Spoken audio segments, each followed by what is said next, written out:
Good day ho uli sa inyo mga boss. Areho, microwave naman ang aking gagawin ngayon. Bali ang issue pala ho na may ganay, yung walang power, hindi ho mabuhay, ay di hindi magamay, ay di areho at aking babaklasin na at nang aking makita kung ano gang masama na rin sa loob at bakit hindi mabuhay. Ay di yan nga ho, pagtanggal ko ng cover, ay di ang tinignan ko ring fuse. Yun, pareho ang masama, pumutok. Ay di sinunod ko ring magnetron at kakoy baka rin ang may dahilan kung bakit pumutok yung fuse. Pero rin naman huy ayos na ayos pa. Hindi pa ho yan grounded. Yan huy minsan nagiging grounded na kaya naputok ang fuse. Ay hindi pa naman ho. Ay di rin aking pinagbabalik na at kakoy ang isusunod kong tingnan din ay aring capacitor at baka rin masama na din.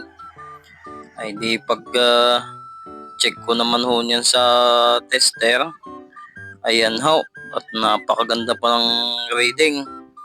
Ay di rin ayos na ayos pa din. Sadya hong ang masama laan na rin yung pinaka fuse.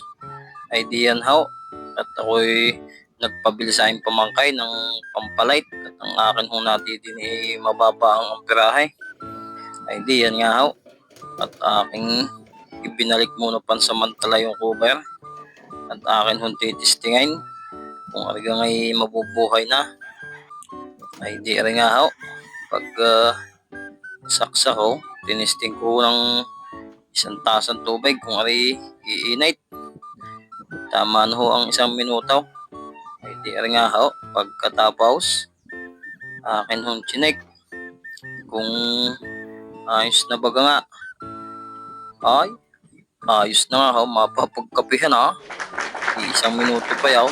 Wow. Ay di, arihoy ayos na bago ko ho ikabit ang mga cover ulit. Ay di akin na rin hong nilinisan at rin daw ho yata may isang taon na rin nga napa-stock. Ay di, rin ngayon ho'y magagamit na ulit. Maraming salamat ho sa panonood ninyo.